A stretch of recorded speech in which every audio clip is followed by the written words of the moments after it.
السلام عليكم مشاهدي ومشاهدات قناة رفيق الحب. اليوم ستروا معنا حالة مرضية لطائر البجي الذي أصيب بمرض انتفاخ حلقة العين، والأسباب هي انتشار الجراثيم في المكان الذي هم يمكثون فيه، كما حدث لهذه الطيور.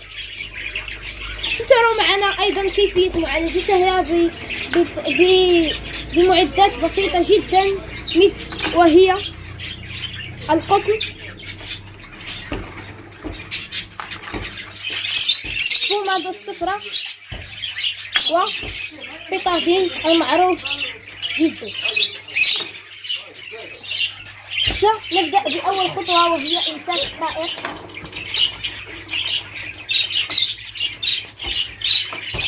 ها هو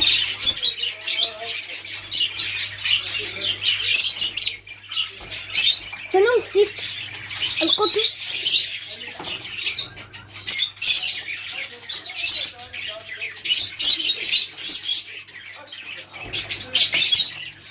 وسنضع فيه بيتادين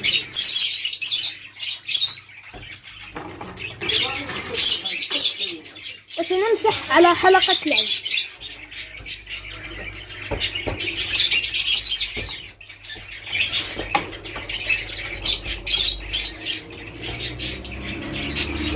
حتى الجراثيم لا تبقى، وهذا شكل تعقيمي فقط، سنعقم به فقط هكذا. تعقيم سهل جدا وطريقة سهلة.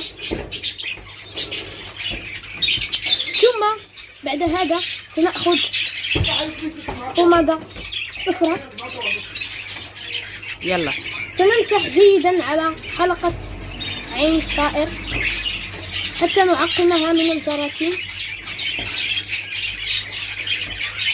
جيدا.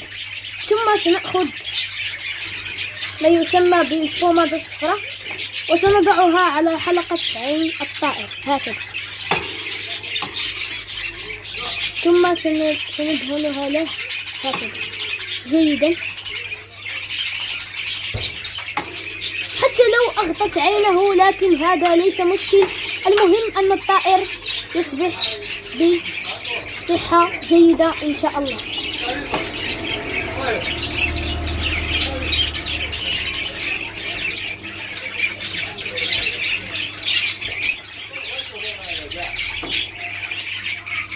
سنعيد الطائر إلى مكانه.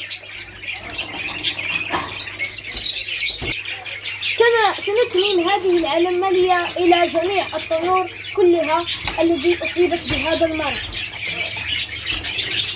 وسنعود لكم بعد فاصل قصير. لقد أتممت العملية لكل الطيور.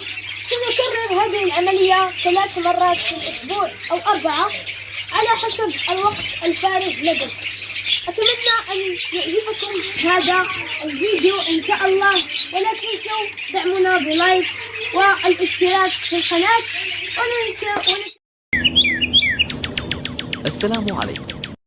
لا تنسوا الإعجاب بالفيديو والاشتراك في القناة تشجيعا لنا لنستمر بنشر المزيد إن شاء الله.